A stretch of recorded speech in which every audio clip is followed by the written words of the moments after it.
Halo guys, nama gue Sam dari StuffTech, dan di video kali ini kita bakal nge-review keyboard lagi. Ini yang lumayan menarik ya, yang menurut gue sangat rekomen banget ini untuk kalian yang lagi nyari keyboard low profile yang cocok buat gaming karena responsif dan juga enak banget buat productivity selama gue pakai keyboard ini. Dan gue bisa bilang untuk latency juga sangat bagus karena ini khas Logitech pakai Lightspeed. Yap, seperti title, kita bakal mereview Logitech G515 yang menurut gue sih ini mantep banget buat dual purpose, nggak cuma buat gaming tapi untuk work ya, untuk misal kalian suka mobile, suka kerja misal kayak 3D modeling atau misal kayak buat script, ini dibawa cukup bagus juga.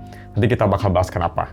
Oke, langsung aja kita review si keyboardnya. Pertama gue mau bahas dulu aja yang cepet ya untuk harganya sendiri. Harganya sendiri ini kalian bisa dapetin di harga sekarang udah lagi diskon di 1,9 juta loh. Jadi di bawah 2 juta ya, lumayan bagus.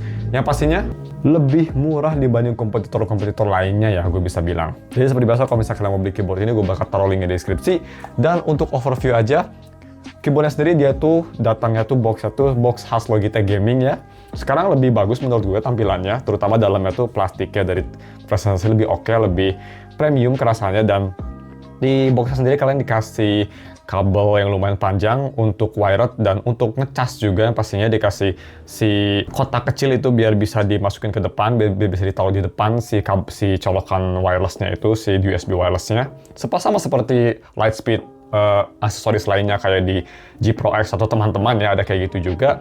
Dan simple banget, cuma segitu aja di boxnya. Terus untuk si build-nya sendiri, gue mau bahas untuk si build Logitech ini. Yap, build-nya memang dia tuh full terbuat dari plastik ya. Tapi ini plastik itu gue bisa bilang sangat robust banget sih guys. Ini plastiknya tuh bener-bener kokoh sekali. Plastiknya kokoh, dan gue suka plastiknya tuh kayak ada dua, kayak ada dua tekstur ya. Jadi belakangnya itu kayak rege-rege, terus atasnya kayak aspal gitu, tapi ada smooth surface-nya juga di bawah si keycap-nya. Lumayan unik, ada dua warna, ini dual tone. Gue suka mana dual tone gini, ngingetin gue sama mobil. Jadi untuk build, dia walaupun plastik, tapi nggak ada flex sama sekali. Kalau misalnya kalian mau diputer-puter gitu, ini lumayan durable menurut gue. Nah, terus gue mau bahas untuk si feature-nya sendiri ya. Untuk feature-nya sendiri, ini tuh gue mau bahas ada apa aja kira-kira di fisik bodinya. Pertama, di bagian kiri atas itu ada 3 tombol.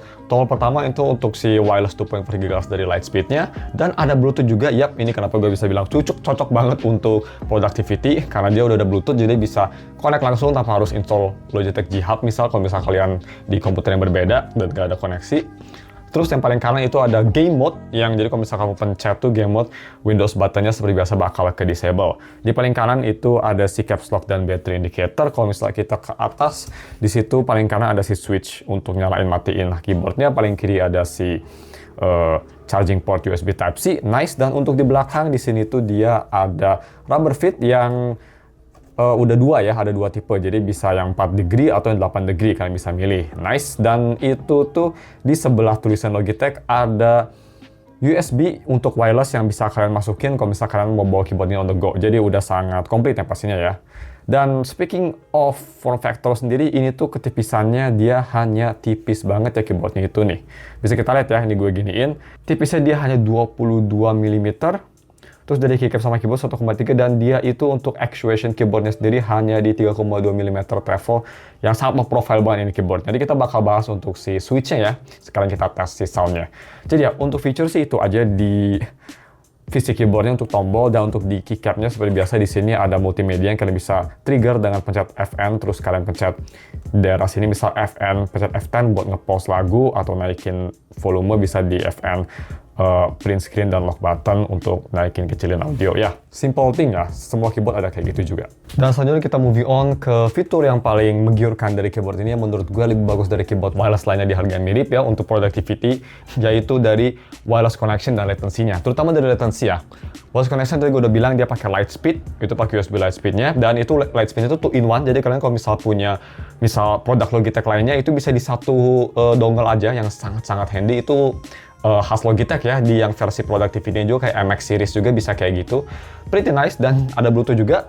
Tapi kalau misalkan pakai latency-nya ingin rendah, gue rekomen kalian pakai si dongle-nya yang Lightspeed dongle, itu sangat bagus. Latency-nya gue bisa bilang sama persis, mirip banget kayak keyboard wired ya, sekitar 50-22 ms, itu tergantung kecepatan tangan gue ngetik. Sangat responsif, dan gue sih nggak ngerasa bedanya wireless Lightspeed mode sama wired ya. Kalau Bluetooth ada sedikit delay, normal sekali, tapi masih responsif untuk ngetik. Tapi overall ini untuk main game Osu misalkan, atau butuh game yang responsivitasnya tinggi, pakai Lightspeed mode ini sih masih bagus banget. Jadi untuk wirelessnya sih gue nggak ada masalah, sangat enak, sangat nyaman, dan ditambah lagi juga ini kan sangat portable, sangat tipis, jadi bisa dipakai untuk home theater juga, untuk keyboard home theater sangat cocok banget, multi-purpose sih menurut gue. So that's pretty good. Dan selanjutnya aspek yang gue suka banget dari keyboard yaitu dari switch and sound. You know me ya. Untuk switch sendiri dia pakai tactile brown, dan ini actuation-nya ada di 50 gram. Terus untuk yang gue suka dari Logitech tuh dia yang pastinya learn, udah bisa mengikuti zaman. Jadi ini tuh low profile switches-nya sudah di pre-loop. Yap, udah di pre-loop, nice. Dan ini tuh udah dibalut sama keycap yang PBT premium. Teksturnya juga ini gue bisa bilang tekstur keycapnya enak banget. Mungkin di kamera nggak kelihatan, tapi dia teksturnya sangat grippy ya. Kayak aspal gitu, tapi halus gitu. Enak banget sih, gue suka teksturnya. Jadi bener-bener ngetik keyboard tuh kerasa sangat snappy banget, nggak licin, yang pretty nice. Terus untuk si bodinya sendiri dia udah ada foam, jadi udah ada case foam, jadi bisa meredam suaranya. Spacebar juga nggak terlalu clank, nggak terlalu ngecereng ya, jadi dia lumayan solid, lumayan blep gitu, suaranya nice. Dan udah ada integrated stabilizer juga, di stabilizernya cukup bagus, nanti kalian bisa tes, bisa lihat di tes ketiknya. Untuk low profile, yang apalagi keyboard pre-built kayak gini sih, dari brand besar menurut gue udah cukup bagus. Switches sendiri untuk feelingnya dari gue, brownnya ini tactile, yang personal gue sebenarnya fansnya lebih ke linear, tapi untuk tactile ini sih nggak kerasa banget kayak tactile yang berat ya, sangat enteng, sangat enak, sangat comfortable buat dipakai ngetik. Menurut gue sih nggak ada masalah tactile-nya. Low profile gini masih snappy banget, yang menurut gue sangat penting untuk main game atau untuk ngetik keyboard. Jadi masih snappy, masih enteng, tapi satisfying juga untuk ngetik. Ya, untuk lebih detailnya ini dia keyboard typing testnya, kalian bisa langsung cek aja nih ya, gue typing test beberapa, sekalian ngecek si suaranya gimana. Check it out deh.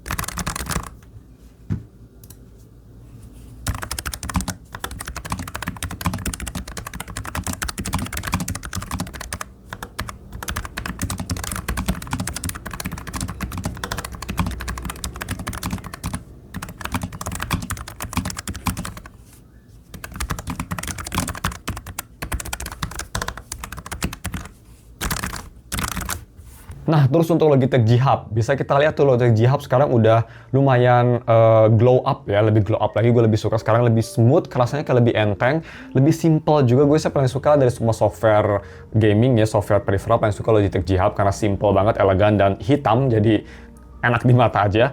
Fitur-fitur khas banget ya kalau di keyboard Logitech G Hub gini, dan Logitech lainnya dia ada bisa nge-map sendiri, fully programmable key, terus bisa diatur, bisa customize sendiri untuk lightning-nya, bisa diatur juga lightning-nya, bisa pilih preset, ada audio animation teman-teman, komplit lah seperti yang kalian expect di keyboard gaming lainnya. Tapi ini yang pastinya lebih proper karena G Hub menurut gue sih paling polish untuk sekarang. Gue suka untuk si update barunya kerasa lebih clean aja gitu.